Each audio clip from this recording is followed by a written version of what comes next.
Olá, seja muito bem-vindo, muito bem-vinda ao BMC Market dessa quinta-feira. Hoje é dia 4 de maio de 2023, a gente chegando aqui com os principais destaques, os principais assuntos que estão movimentando o mercado financeiro neste dia pós-super quarta, onde foram definidas as taxas de juros no Brasil, nos Estados Unidos, e na quinta-feira, onde foi definido também taxa de juros na zona do euro. Só para dar um overview aqui para todo mundo, no Brasil, manutenção, taxa de juros 13,75% ao ano. Nos Estados Unidos, elevação de 0,25%, assim como na Europa também uma alta de 0,25%. E pelo que eu estou vendo aqui, os mercados seguem numa única direção nesta super quinta. Direção de baixa. Estados Unidos, as bolsas caindo entre 0,3% e 1% até. No Brasil, a bolsa operou entre altas e baixas, pelo menos até este momento. E agora cai praticamente 0,1%, uma leve queda, pode-se dizer assim, mas já tivemos alta chegando a mais de 103 mil pontos e agora 101.727 pontos. O mercado segue entendendo, o mercado segue fazendo contas em relação a toda essa situação ligada à política monetária e, claro, não dá para dissociar também que estamos começando a engatar a temporada de resultados, muitas empresas divulgando seus números, muitas empresas divulgando seus lucros ou não, e isso acaba impactando. Sem contar, obviamente, também todo o cenário internacional. A gente viu minério de ferro caindo bastante nessa quinta-feira, impactando as empresas de mineração e siderurgia. Petróleo também em queda, só para a gente ter uma ideia ali, o petróleo já trabalhando na casa dos 70 abaixo ali, né? O WTI abaixo dos 70 e o Brent $72 mais ou menos o barril. Isso acaba pressionando as empresas também. E esse cenário, né, sempre trazendo suas consequências, trazendo ali suas repercussões no nosso mercado. A gente fala de juros, quando a gente fala de juros, a gente sinaliza ali o comunicado do Banco Central, onde deixou muito claro, né, que pode haver uma elevação de taxa de juros, mas não é o cenário que o Banco Central está trabalhando. A gente até comentava esses dias sobre a possibilidade do Banco Central retirar efetivamente aquela frase de que poderia voltar a elevar os juros, mas não foi isso que aconteceu. Ao invés de tirar, preferiu falar que não é um cenário tão provável assim, mas a frase continuou lá. E claro, ao longo da decisão, ao longo do comunicado, houve críticas por parte do governo, houve críticas por parte de aliados do governo e hoje, especificamente, críticas por parte do presidente Lula. Daqui a pouquinho, inclusive, a gente vai trazer a fala específica do presidente Lula criticando a decisão de política monetária, não enfaticamente, não abertamente, mas mandando um recado para o presidente do Banco Central, Roberto Campos Neto. Ou seja, a decisão de juros aqui no Brasil está longe de ser consenso. Vamos então falar aqui com o nosso time. Alexandre Cabral, Alan Gani já estão aqui conosco justamente para repercutirmos esta decisão sobre juros aqui no Brasil, Estados Unidos, Banco Central Europeu também. Começando pelo Brasil, muito boa tarde, Alexandre Cabral, tudo em ordem aí? Tudo bem, graças a Deus, de paz. Vamos lá, boa tarde, Alan Gani. Boa tarde, Filipão, Cabral e a toda a nossa audiência aí. Tava dizendo, definição de juros no Brasil, muito longe de ser consenso, embora tenha sido consenso entre os diretores do Banco Central. Todo mundo decidiu manter. Ontem votaram acho que só 5, né? Decidiram manter, Eu não vi a o nome menina de foi todos. pro enterro da família, 2 estão 100, então de 8 menos 3, 5 Fernanda Guardado, não é o nome dela? assim, Ela é muito ela foi no boa enterro. nas apresentações dela. O Campos Neto também votou, né? Então, enfim. Mas foi unânime, né? Diga-se de passagem. Mas a unanimidade parece que é só dentro das paredes do Banco Central. Vocês perceberam isso? Essa falta de unanimidade, essa possibilidade de haver algumas críticas aí a respeito da decisão? Filipão, Você vai ter, porque não tem juros, né? é o seguinte, né? Esperavam que, né? Acho que o pessoal queria uma redução agora da taxa de juros. É claro que isso não ia ocorrer. Mas eu achei um comunicado bem tranquilo, para falar a verdade. Não sei se o Cabral teve a mesma impressão. Elogiou o arcabouço fiscal, lógico que não rasgou elogios, mas falou: percebemos um avanço na parte fiscal, mas há uma incerteza de como que ele vai sair do Congresso Nacional, né? O que é bem razoável, né? Nem falou agora do governo, jogou a culpa no Congresso, mas reconheceu. E a palavra desancoragem das expectativas inflacionárias apareceu muito, justificando por que essa taxa de juros ainda está alta.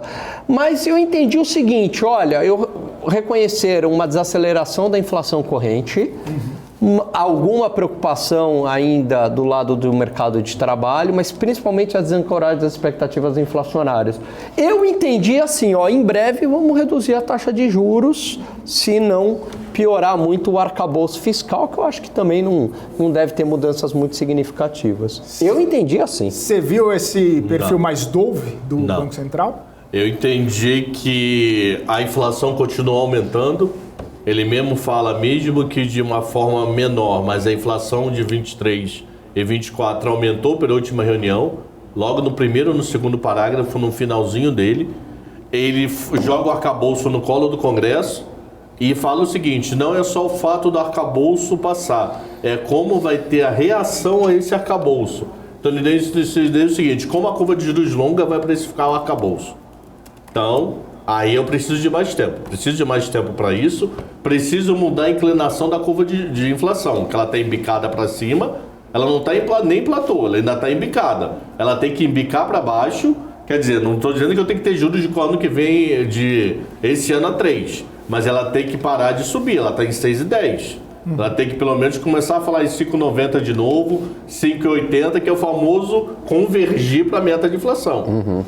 Então, se ela não convergir, então isso para mim não é notícia boa. Falando que está associado, né? Isso aqui é um kit só, que a curva ainda está subindo, não tem cara de descida.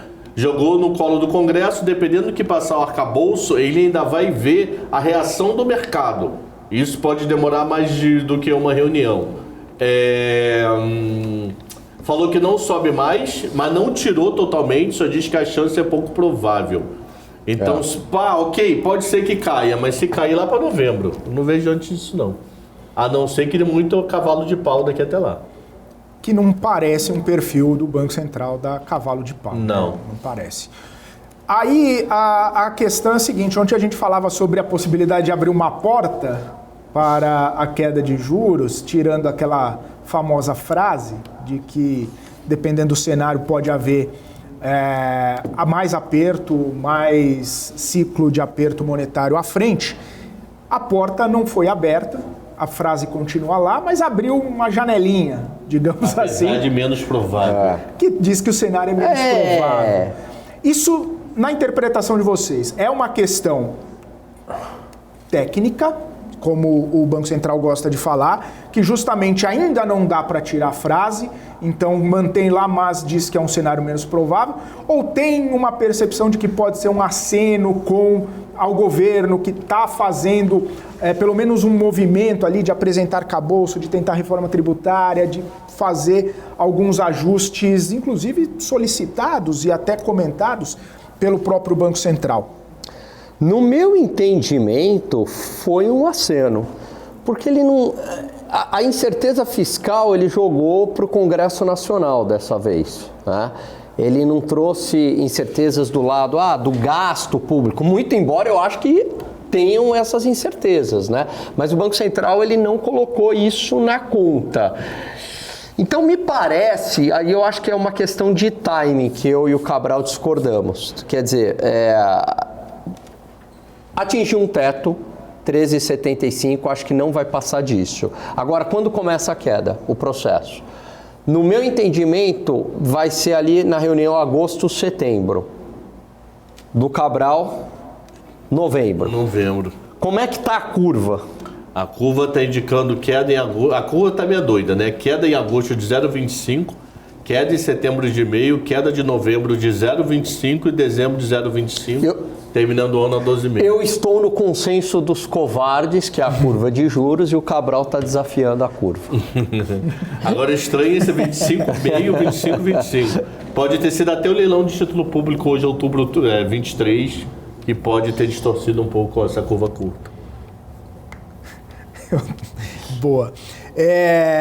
Para vocês verem, né? Não temos consenso nem na aqui, bancada. Nem na bancada. Imagina... E olha que legal, né? Eu li e o Cabral leu.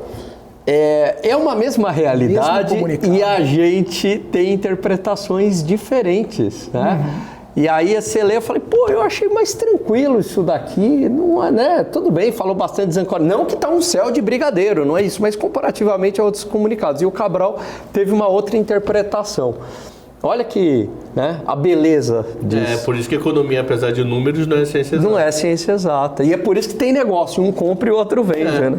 Se todo mundo achasse igual, não ia ter mercado financeiro. Não ia ter mercado financeiro. Todo mundo só ia no consenso e falar, tá tudo caro, ou tá tudo barato. Tá tudo barato, não ia sair negócio. Enquanto uns acham barato, outros acham caro.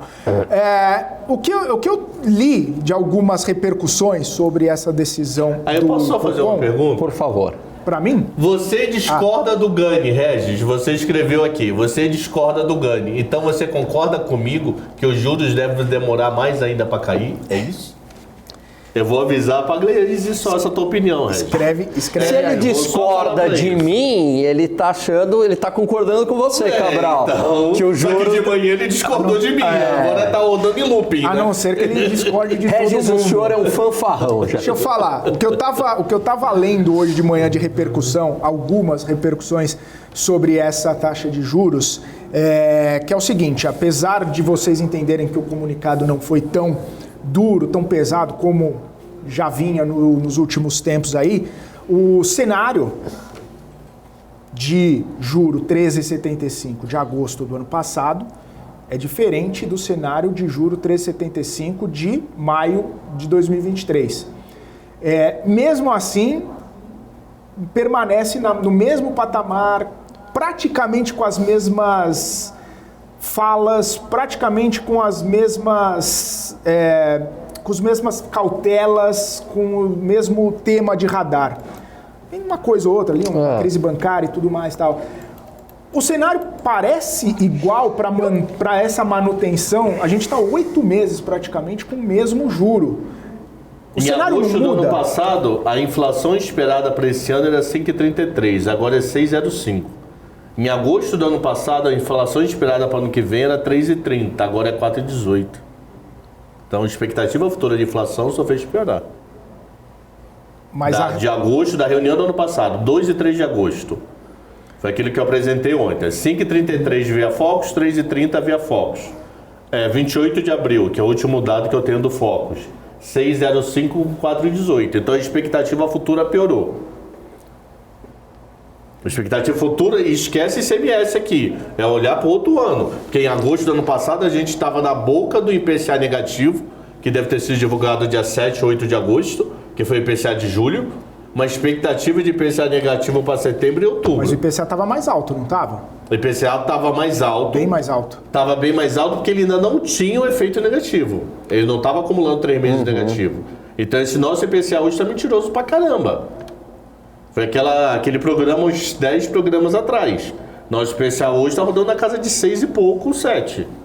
Não 4 e alguma coisa, porque eu tenho 3 deflações artificiais, mas não manipuladas. Entendam isso. Artificial porque se mudou uma regra de imposto. Mas não foi manipulação que baixou na canetada. Teve lá 500 pessoas votando de um lado, 80 do outro e passou. Podemos concordar ou não, mas foi democrática a votação. Não foi uma canetada, a Petrobras foi lá e baixou o preço da gasolina em R$1. Nada disso. Então eu acho que o cenário hoje, ele está mais experiente. Nós já temos agosto, 8 meses aproximadamente, a mais de noção do que é essa inflação. Passamos a ter uma certeza cada vez mais forte que ela é muito forte em serviços e um pouco menos em bens. E passamos a ver que esse mesmo problema está mundial. Perfeito. E passamos a ver um problema horroroso ontem. A Austrália subiu os juros, parou e voltou a subir. Então o mundo, quer dizer, primeiro mundo que não tem essa cultura de inflação ainda está apanhando. Pô, a Austrália foi um exemplo clássico. Eles pararam uma reunião, o pessoal falou, tá bom, subiu de novo ontem. Então eu acho que assim, existe incerteza, mas uma incerteza mais focada. Mas eu ainda tenho incerteza como eu tinha agosto do ano passado. Não. O que eu acho, assim, para justificar uma queda da taxa de juros agora, ainda não dá, por conta dessas incertezas que o Cabral levantou. Mas algumas delas deram algum sinal de melhora, e é por isso que eu acho que pode ser que caia em agosto. Então, não tinha um arcabouço fiscal, agora tem um arcabouço fiscal. Por mais que eu seja crítico desse arcabouço fiscal, é melhor você ter uma regra do que não ter nenhuma regra, e acho que o Banco Central entende mais ou menos dessa maneira também, mas tem a incerteza do lado de como ele vai sair do Congresso Nacional. Então esse é um ponto, né? A inflação corrente, ela deu algum alívio. Tem algum processo, né, de desaceleração da inflação corrente. Ela é alta ainda, a inflação é alta, mas ela vem perdendo força, intensidade. Então ela tá o preço continua subindo, mas sobe menos, né? É a segunda derivada aí. Mas tem o grande processo, é isso aí que o Cabral falou, que é a desancoragem das expectativas, que é aquela coisa, todo mundo acreditar que vai ter inflação, os agentes econômicos, empresários se antecipam e ajustam o preço, né? Então acho que é isso que está ainda impedindo essa queda. Agora, Filipão, deixa eu destacar aqui comunicado, que aqui é o único lugar que a gente lê o comunicado, né? Mas só a parte, tirando a coisa técnica, o resumo.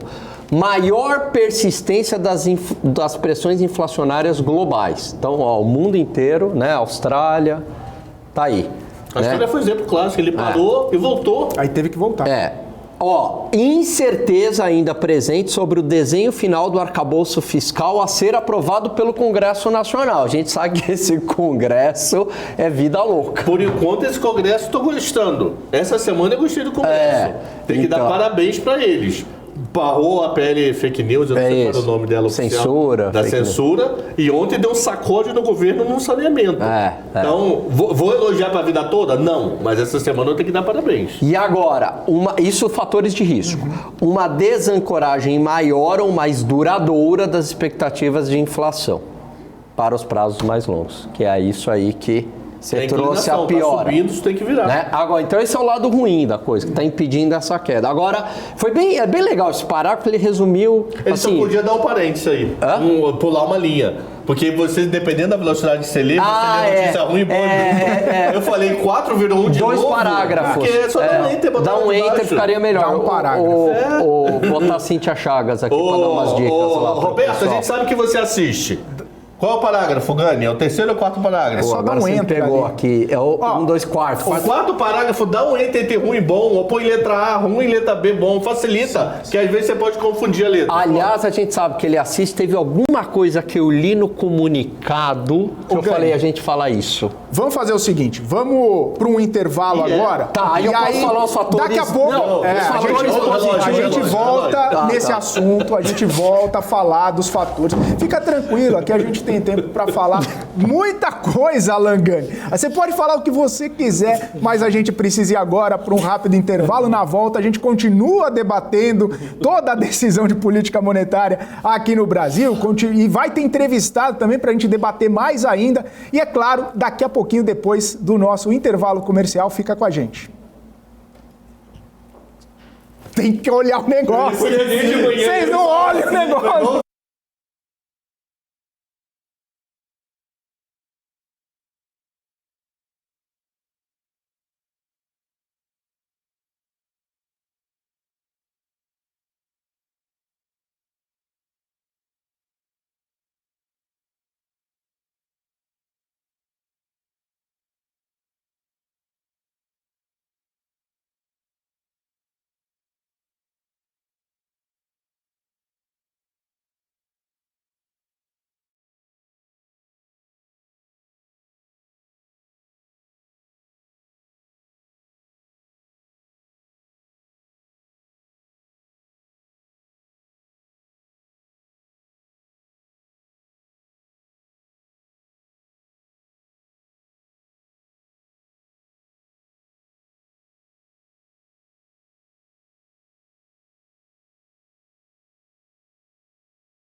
BMC News, informação que gera valor.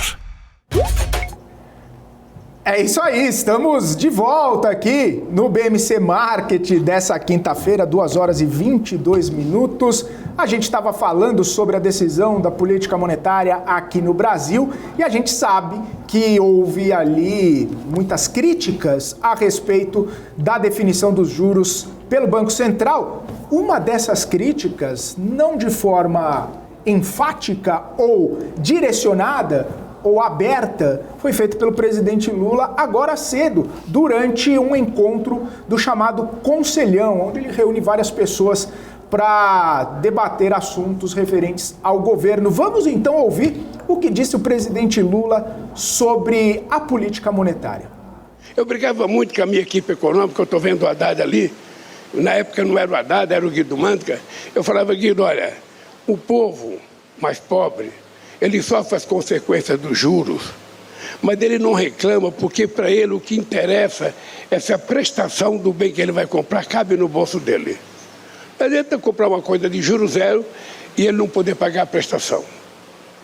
Eu não estou dizendo isso, Roberto Campos, porque concordo com você, não. Todo mundo aqui sabe que esse conselho pode até discutir taxa de juros se quiser. É engraçado. É muito engraçado o que se pensa nesse país. Todo mundo aqui pode falar de tudo, só não pode falar de juros. A federação, a Fiesp, precisa tomar muito cuidado para falar de juros. A Federação do Comércio, muito cuidado. As indústrias têxteis, muito cuidado. Todo mundo tem que ter cuidado. Ninguém fala de juros. Como se um homem sozinho pudesse saber mais do que a cabeça de 215 milhões de pessoas.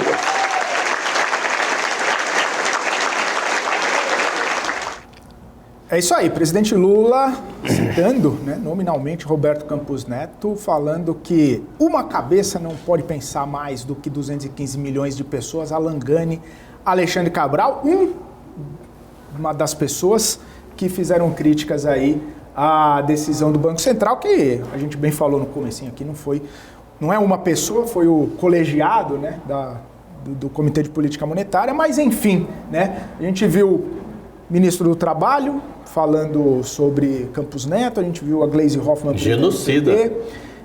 Tentou colar umas palavras utilizadas contra o ex-presidente ao Campos Neto, Enfim, vocês ouviram aí, queria entender a visão de vocês sobre essas críticas rapidinho aqui, por gentileza. Há muita cara de pau do Lula, Quer dizer, não pode falar de nada, só não pode falar de juros. Ele está falando de juros e fala o tempo inteiro de juros contra o Banco Central. A gente sabe dos temas que são proibidos falar no país, aí sim existe realmente censura, Alguns temas a gente não pode ousar levantar hipóteses que a gente tem as contas nas redes sociais bloqueadas, se não contas bancárias, enfim, e problemas com a justiça. Então é muita cara de pau, ele fala o tempo inteiro, ele faz críticas ao Banco Central e outra coisa que ele não está entendendo, ele fala assim, se cabe na prestação.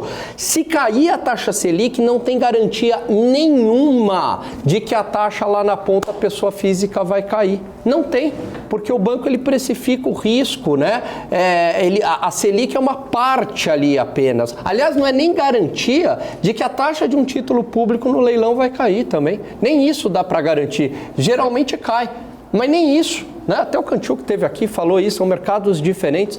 Então pode ser que caia a Selic e o juro no cartão de crédito continue a mesma coisa, Então, tá falando besteira. Agora eu, como um grande amante da liberdade de expressão, liberdade é isso, a gente é obrigado e tem que conviver e eu tenho que aceitar e faz parte do jogo opinião ruim. Pronto. Alexandre Concordo Cabral. plenamente. Pode falar, só evite falar em tom de ameaça. Mas criticar, não vejo problema nenhum. Agora, não criticar, vou ver se você pode sair, tem que pedir demissão, vou falar com o Senado. Aí não, que você cria instabilidade. Agora, criticar porque o juros está alto, abre a boca aí e segue a vida. Só não pode virar tom de ameaça, Lula. Que nem você estava lá atrás, que agora meio que parou. Você agora critica que o juros está alto, mas antes você mandava ele embora, antes você fazia, como é que eu posso fazer para mandar ele embora? 2 mandatos seguidos sem cumprir, eu posso mandar ele embora. Tinha toda hora ameaça de emprego. Agora está só criticando, sou contra, mas é da vida. Famoso...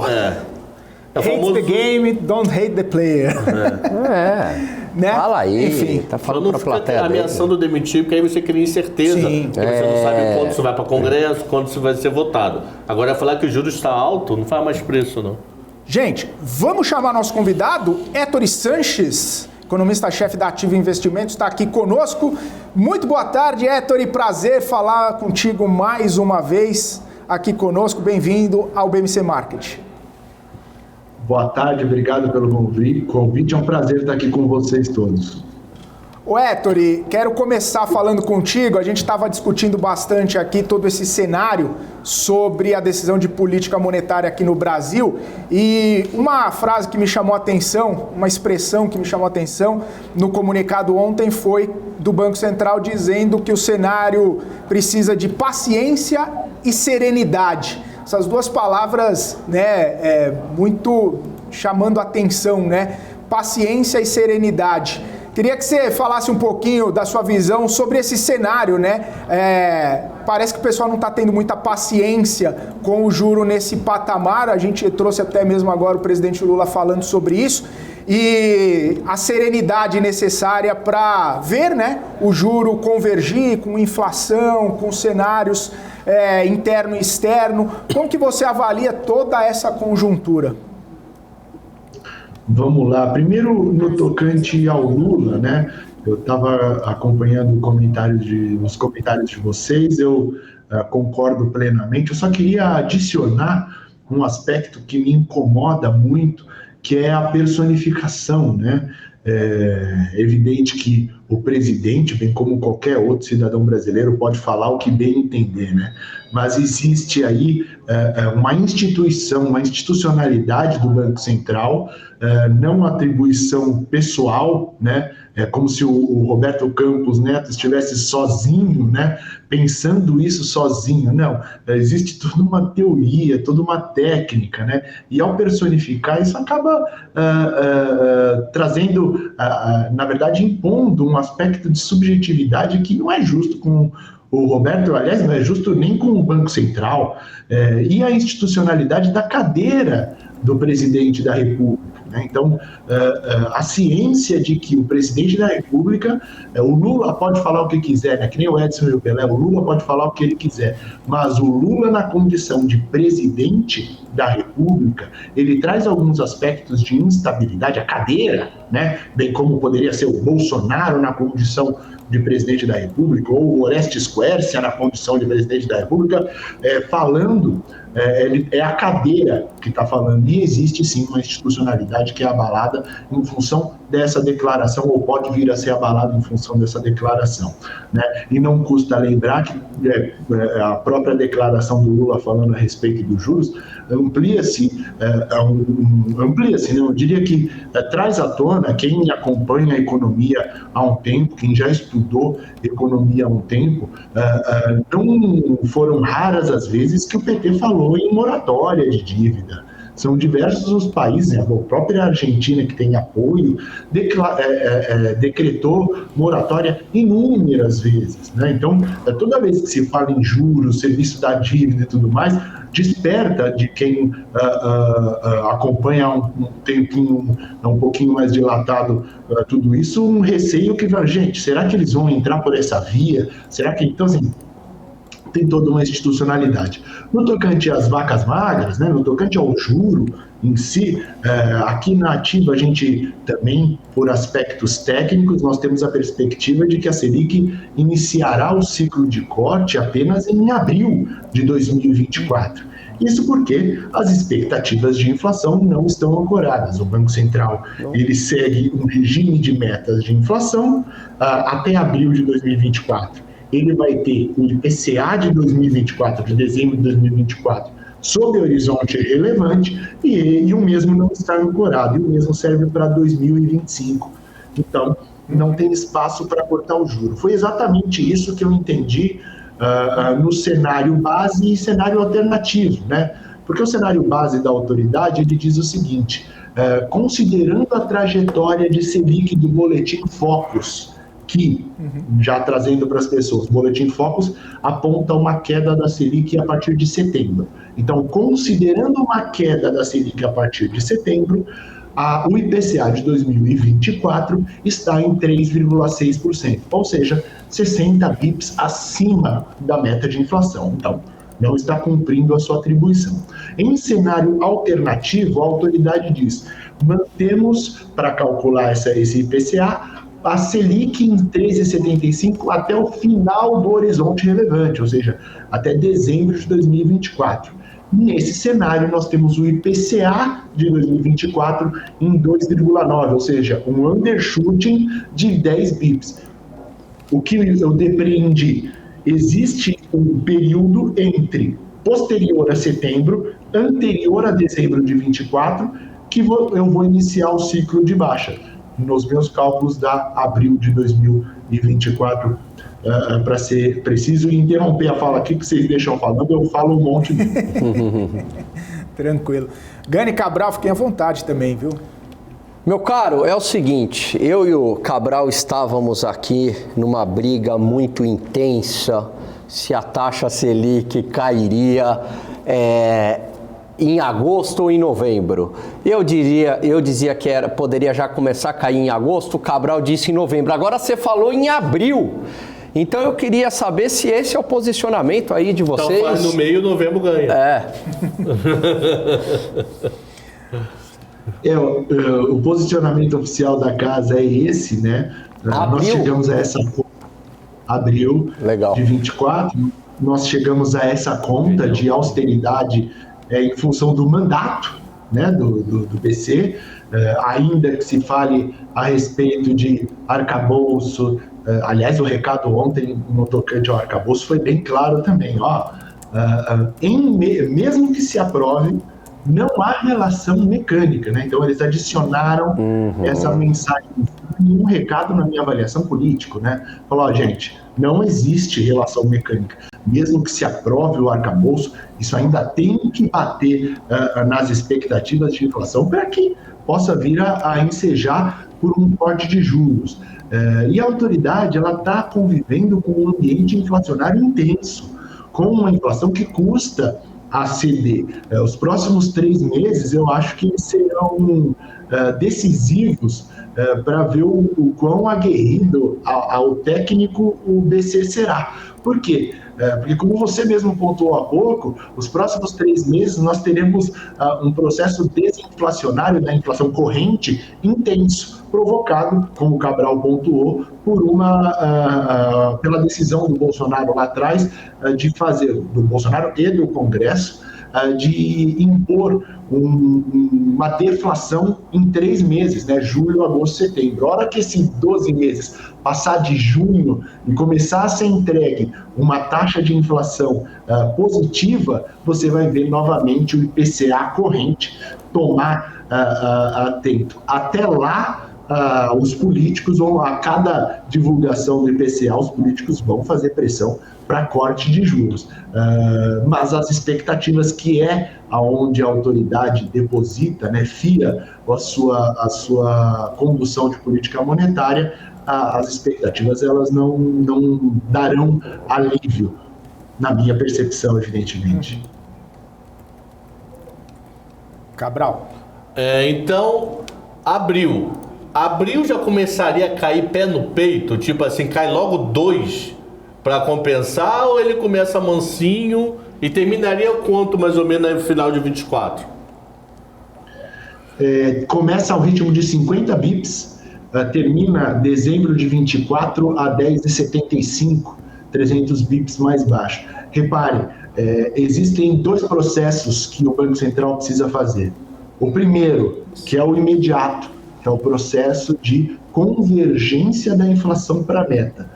O segundo, que é muito mais sensível, ele mexe muito mais com a credibilidade da autoridade, que é a reancoragem, né? Porque desancorou para horizontes mais distantes. Nós estamos falando de 100 bips de inflação acima da meta, 25, por exemplo. Em se mudando a meta, tem algumas pesquisas que estão circulando que desses 100 bips de desvio, apenas 50 são associados a uma revisão de meta. Os outros 50 são associados a uma leniência do governo como um todo ao comportamento da inflação. Então, assim, você tem 50 pontos ainda para ser combatido para além do horizonte. É como se o banqueiro central ele já entrasse para cima de um horizonte que ele nem tinha competência, devendo 50 bips. Então é um processo de recomposição da credibilidade da autoridade em sua atribuição do regime de metas de inflação. É um trabalho difícil, porque de fato a gente está vendo um antagonismo entre o fiscal e o monetário, entre a comunicação do monetário que busca uma restrição, uma credibilidade, e a comunicação do fiscal, que infelizmente vai para um campo expansionista não muito sustentável, né? Um pacote de arcabouço, aí a gente entra em arcabouço, eu não quero sair da política monetária não, eu apenas pontuar esse antagonismo, essa relação contraproducente de um pé no acelerador e um pé no freio no carro da política econômica brasileira. Ô Sanches, se a projeção de vocês é queda de Selic lá para o ano que vem, imagino que também de crescimento econômico está abaixo do Focus. Para 2024 a gente tem 0,9%. E de 2023, de Focus? De Focus não, 23, de PIB, desculpa. A gente tem 1,2%. É um pouquinho mais salgado, mas se dá em função de uma mudança na composição do PIB. Você tem os gastos do governo entrando, e aí isso gera um impulso, né? É o G aumentando dentro da identidade macroeconômica, ao passo que você ainda tem uma injeção de capital do para-fiscal. Não custa lembrar que os bancos regionais estão com uma roupagem, né, de Basileia muito bem, muito bonita. O BNDES tenderá a entrar fortemente no mercado, está buscando captação, já tentou mudar, já tem lei tentando mudar indexador dentro do BNDES, de TLP para alguns setores específicos, e eu já aproveito esse gancho de parafiscal, que ajuda a explicar o PIB mais salgado esse ano, para também falar sobre uma redução da política monetária, tá? Então, a gente está falando aqui, o nosso cenário contempla uma entrada do parafiscal, vou colocar bancos regionais e BNDES como parafiscal, desse parafiscal na economia. Tem um trabalho até do ex-diretor de política monetária que teve aí com vocês há pouco, vocês citaram também há pouco, o Fábio Kanchuk, mostrando o desembolso do BNDES e o efeito disso sobre a taxa de juro neutro. Né? E a gente, com o parafiscal entrando, expulsando a iniciativa privada no ambiente de restrição de política monetária, a restrição ela vai sendo consumida por baixo. O que eu quero dizer? Mesmo com a Selic a 13,75, o juro neutro ele vai subindo e tirando o grau de restrição da política monetária atualmente. Ou seja, o efeito sobre a inflação acaba sendo diminuído, vai diminuindo. E aí você tem que permanecer, isso se não tiver que subir, mas eles já disseram que é um cenário menos provável, né?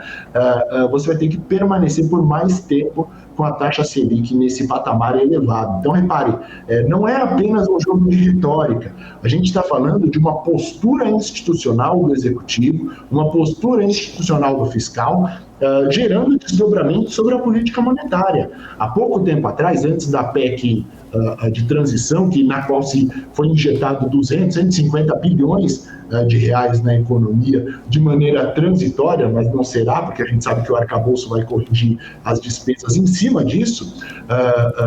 Antes disso, a gente poderia dizer que o 13,75 tinha aí 700 pontos de restrição de juros.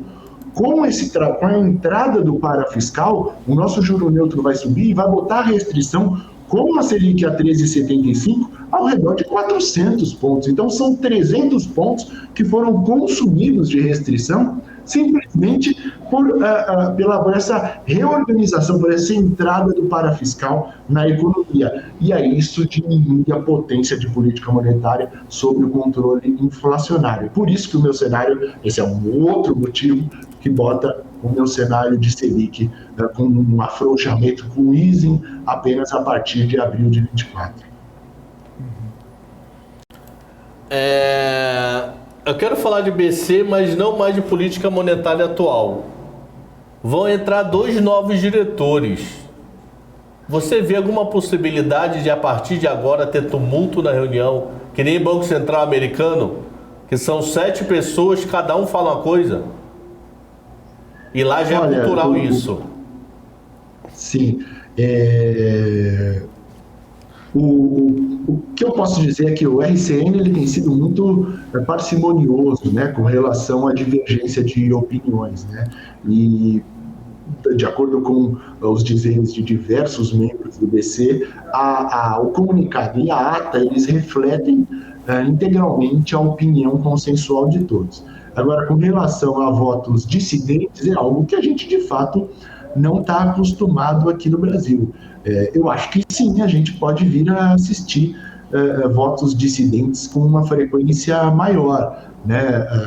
Aparentemente, o diretor de regulação, de fiscalização, Rodrigo Monteiro, parece que vai ser indicado de fato Rodrigo Monteiro, e hoje já circula o nome de Galípolo para a diretoria de política monetária. Então, assim, eu acho que tem de abrir uma divergência grande, a maioria do colegiado segue a mesma, mas eu acho que sim, existe a possibilidade de que ocorra essa dissidência. Em ocorrendo ao longo desse percurso, eu acho que aumenta o peso da substituição do Roberto Campos Neto a partir de 2025, né? E isso gera problemas outros que já são, inclusive, precificados pelo mercado atualmente. A gente consegue ver na curva, no DI, isso, o formato dele, da curva, exatamente com um desenho, um prêmiozinho, para não dizer prêmiozão, a partir dessa data que é tão emblemática para a condução da política monetária. O Sanches, olhando a Bolsa, eu vejo excelentes empresas com múltiplos muito baixos, né? Parece que a Bolsa está muito barata e, no meu entendimento, essa Bolsa não decola muito em função do cenário macroeconômico e que está ligado ao cenário político. O que está faltando aí, você acha, para destravar no cenário macro e aí a Bolsa explodir? E se vocês estão com esse call, né, de alguma coisa positiva no cenário macro que vai fazer com que essa Bolsa suba ou não, se vocês estão mais pessimistas, se vocês estão mais Lula 1 ou Dilma? Dilma 3. No caso da Bolsa, conforme você pontuou, a gente tem um cenário um pouco mais construtivo, né? Porque, de fato, a hora que a gente bota no valuation, está tudo muito subprecificado, e aí acaba impulsionando o Ibov. Mas eu acho que o comportamento do Ibov recente, principalmente, ele envolve um aspecto que acaba ficando gritante nesse momento, que é associado à segurança jurídica do Brasil, né? Diversos contratos estão sob júdice, né? Inclusive que foram ou estavam em vias de ser firmado no tocante à Petrobras. Nós tivemos uma mudança estrutural grande. Marco do saneamento, que infelizmente, como o Cabral pontuou, foi desalterado, vamos colocar dessa maneira, lá no Senado, mas repare, são iniciativas do governo de reversão do que foi feito. né? Então, até mesmo na questão do judiciário, a gente pega um contrato com uma lei estabelecida ali na reforma trabalhista, olha, não vai ter mais contribuição sindical e tudo mais, aí você pega um entendimento de um juiz, caso Gilmar Mendes, parece que vai ter um desentendimento dele, né? Ele vai voltar atrás e vai falar, olha, não, pode ser que seja assim permitida a cobrança compulsória de contribuição sindical. Repare, são todos contratos estabelecidos, são todas instituições firmadas que aqui no Brasil mudam. E não mudam apenas daqui em diante. Nós temos revisões históricas com passivos históricos, né? O que estava sendo julgado no STJ, tocante à incidência de RPJ e CSLL em incentivo do ICMS, era para se estender isso para outros impostos com potencial revisão histórica. A gente estava falando de um buraco na União de 500 bilhões, né? A decisão foi completamente outra e, na minha avaliação, completamente inesperada, né? Mas olha o que a gente estava falando, entre a União ter abrir um passivo de 600 bi ou ter um superávit de 80. É completamente louco, né? Então acho que isso afeta e ficou muito mais gritante nesse momento que o Brasil se encontra, e aí acaba afetando o comportamento da Bolsa sobremaneira. Mas a gente não consegue botar isso no preço, né? A gente não consegue, vamos abrir o valor, a gente abre vale, aí coloca menos R$5 por conta de insegurança jurídica. Perfeito. Ô Héctor, quero agradecer sua participação aqui com a gente, obrigado mais uma vez pela entrevista, volte sempre. Obrigado a vocês, foi um prazer estar aqui com vocês, espero ter agregado ao debate aí de alguma forma. Um abraço, gente. Abraço. Valeu. Abraço. Héctor Sanches, economista-chefe da Ativa Investimentos, aqui conosco, repercutindo um pouco da decisão do Banco Central Brasileiro, que manteve taxa de juros e uma perspectiva de corte de juros apenas em abril do ano que vem, diante de todo esse cenário de inflação mais persistente e, claro, tendo que esperar os novos dados que vão sair. A gente vai para um rápido intervalo e volta daqui a pouquinho. Continue com a gente. Mano, quando eu vi o Gani fazendo, eu pergunto, faltando 3 minutos e 50, eu falei... Morreu do coração.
BMC News, informação que gera valor.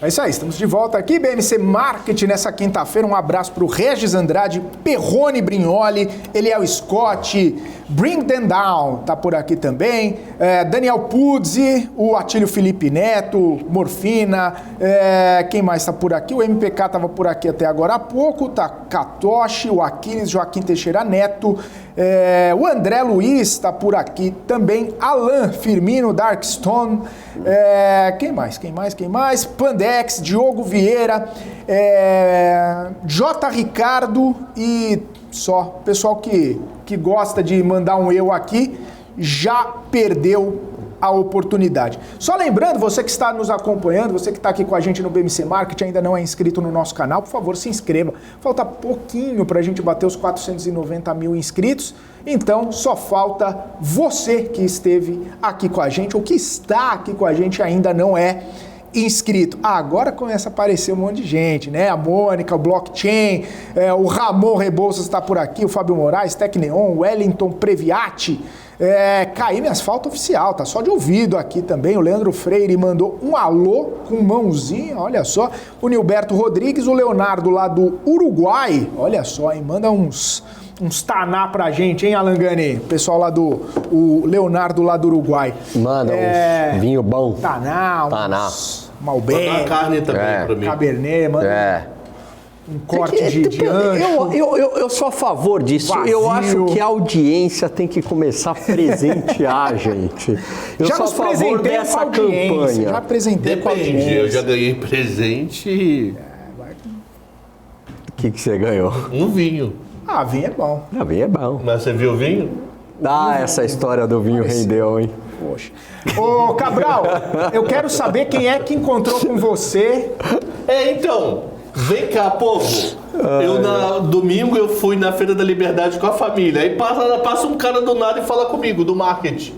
Ô, Cabral, Felipe. Pô, Cabral, tudo bem? Manda um abraço lá pro Gani e Felipe no marketing. Quem é você? Você está aqui? Você está entre nós? Se não tiver, se assistir gravado depois, dê um oi, fale conosco pra gente saber quem é você. Manda que um falou DM. comigo domingo, dia 30 de abril. Domingo agora, 30 de abril, na parte da tarde, na Praça da Liberdade, na Feirinha da Liberdade, na parte ali de comida que tava mega tumultuado. Acabei não dando atenção, por favor, desculpa. E quem é você? E aí, Cabral se tava de olho no identifique tempurá e no Meu irmão, yakisoba. as filas de 100 pessoas, é surreal aqui. Se identifique, por favor. O Cabral, sabe o que eu tava vendo aqui? Se organizar direitinho, a gente consegue ter um almoço bom aqui. Tem um cara de Gramado, tem o Ítalo é da Argentina, cadê o rapaz de Gramado aqui? Puxa, esqueci, não peguei o nome dele. O Thiago Canalha é de Gramado, o Sandro Poeta é de Santa Catarina e tem o Leonardo, que é do Uruguai. Se organizar direitinho, a gente faz um churrasquinho com Pô, estamos belo esperando hein? vinho, carne, né? Convidem a gente para bons Com a almofada na cara de vocês, restaurantes. pagando, se a comida for Entendeu? boa. A gente, né? Tem que ver se é verdade, mas o Tecneon falou, fui eu. Bom, vamos ver, né? Então pode ser. Pode ser. Manda Faz um umas alô aí. perguntas aí, Cabral. Não, que roupa eu tava? Não, que roupa eu tava? tá que acabando. rua? Eu lembro Como é que era? Tá Que metrô? acabando o marketing. Eu lembro como você é. Como é que é o teu rosto? Usa óculos, barba, bigode, nada, cavanhaque? Isso eu lembro. Ai. Ó, o pessoal, o Peter Santana falou que tá sempre aqui na audiência. A gente sabe, tá todo mundo na audiência aqui com a gente. E a gente já tá chegando no final do marketing dessa quinta-feira. Quero pedir para vocês deixarem as considerações finais. Eu vou dar 45 segundos para cada um. Então dá de boa. Alexandre Cabral, começa com você. Vai lá. Vai, Cabral, vamos lá. Banco Central, eu acho que ele aliviou um pouco no discurso, mas falou, olha, não vou cair por enquanto não, porque a expectativa futura de inflação está embicada para cima, e quanto isso não desembicar e o arcabouço fiscal não passar de forma coerente, eu não faço nada. Fed parou de subir os juros e vai olhar. É claro que se vier um CPI maior, um PO muito maior, nada impede dele subir. Mas ele, pelo que eu entender, ele está bastante preocupado com o crédito bancário, tá? Falou muito disso. Acho que as dois comunicados, colocam um teto já para a taxa de juros, né? Caso não mudem as condições de mercado, 3,75 no Brasil, 5,25 nos Estados Unidos. Um tom um pouco mais leve, não completamente leve, mas um tom um pouco mais leve do Banco Central do Brasil. Nos Estados Unidos, acho que não cai juros esse ano. No Brasil, mantenho aqui agosto, setembro, essa queda aí. Vamos ver. Show de bola! Valeu então, Alan Gani. Valeu então, Alexandre Cabral. Amanhã estaremos novamente aqui no BMC Market, encerrando essa primeira semana de maio. Dia e mês maio do trabalho. Parece que já teve 25 dias. Foram só... E feriado agora só mês que vem. Que depressão, mano. Muita depressão. Tchau, Gani. Tchau, Cabral. Valeu. Abraço pra vocês, abraço pra todo mundo que esteve aqui com a gente. Obrigado pela companhia, obrigado pela audiência. Vocês ficam agora, Você com Dinheiro, Felipe Ferreira chegando por aí. E logo depois o closing com o Carlo Caucci, fechando o mercado com todas as notícias que movimentaram o dia. Eu vou ficando por aqui, volto amanhã a partir das 2 horas da tarde. Um forte abraço. Tchau.